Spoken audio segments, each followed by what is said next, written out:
ఇంకా కర్రలు తీసుకొచ్చి పెట్టేది ఇంట్లో, స్పేర్లు ఉండేది ఇంట్లో.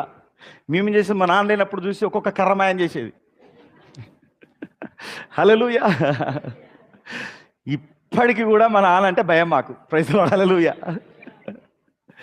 మొన్న మా నాన్నను చెకప్ తీసుకొచ్చి మళ్ళీ నర్సంపేట తీసుకుపోతామన్నా మేము పాటలు, పాట సరిగా పాడండి, మేము కారులో పోతూ ఆరాధన చేస్తున్నాం పాటలు పాడుతూ, పాట సరిగా పాడండి.